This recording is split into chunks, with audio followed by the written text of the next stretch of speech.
Bantu knots to the recent generations would look like a newly invented hairstyle, especially now that many people go all out to be creative and come up with different trends to make them stand out.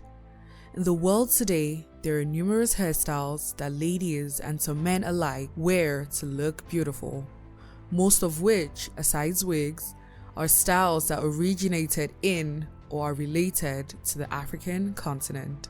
So, it is a fact to say that the world at large has embraced Bantu knot, irrespective of caliber, race, ethnicity, religion, and social status. This is why it would be unfair for a career of Bantu knot to be ignorant of its origin, if not for anything but to wear it with pride, knowing the hairstyle is associated to significant tribes. Firstly, Bantu knots come with different names depending on the tribe carrying it. The Jamaicans call it chini bumps, while another tribe in South Africa call it the Zulu knots. Whichever one, the hairstyle is globally recognized as Bantu knots. It is a protective hairstyle in which the hair, either made naturally or with attachment, is repeatedly partitioned, twisted, and wrapped around the base to make a knot-like appearance arranged in pyramid form on top of one another. Detaching Bantu from the knot, then we have Bantu. The word is traced to a group of people known as Bantu-speaking people, originating from the African continent close to the sub-Sahara. Historically, Bantu speakers were hunter-gatherers initially, dwelling somewhere in the West Africa region between Cameroon and Nigeria, before they began to immigrate gradually from their homeland and spread to new regions through Central, Eastern, and South Africa during the Bantu migration from the 2nd millennium BCE to 1500 CE to master their new craft.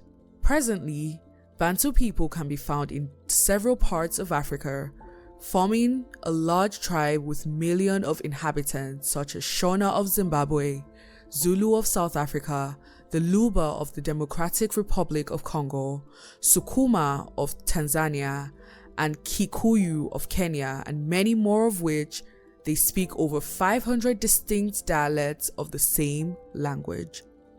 The Zulu people of South Africa, a Bantu ethnic group, were said to have invented Bantu knots about many hundred years ago.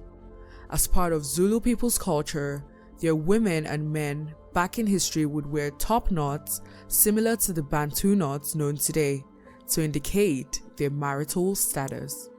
But there is a twist to Bantu knot. The similarity between original Buddha hairstyle and Bantu knots is surprising, leaving some to wonder the relationship between these two hairstyles. To puncture the suspense, it was earlier mentioned that some Bantu tribes migrated from some other parts of the world, and one of those parts involving the original Buddha is Asian continent. Digging deep in history, Asia's ancient people were black. In fact, Greater Ethiopia was the name given to the area that connected Africa with India. Some researchers know the place to be ancient Ethiopia. With this established, the migration of some Bantu people to parts of Asia, precisely India, wearing the hairstyle might have influenced the original Buddha's hairstyle. And going by findings, the first or original Buddha was not, according to many belief, a fat white Asian man. He might have been a mixed race, since most history legends could not verify it.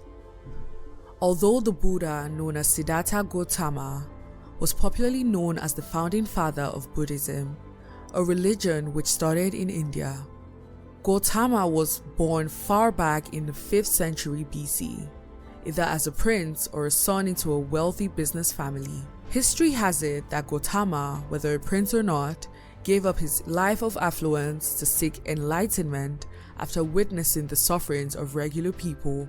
The reason why the original Buddha wore or adopted the hairstyle known today as Bantu knots was not clear or discovered. Evidently, many people still wear Bantu knots after all these years. Africans have been able to hold on to their history and influence the rest of the world to adopt it. No doubt, Bantu knots have resurfaced countless times. It is nothing new, but people have a way of just dubbing it into new trends. Female actors and singers such as Rihanna, Lupita Nyong'o, Khloe Kardashian, and many others have at different occasions rocked the hairstyle and influenced their followers to do the same.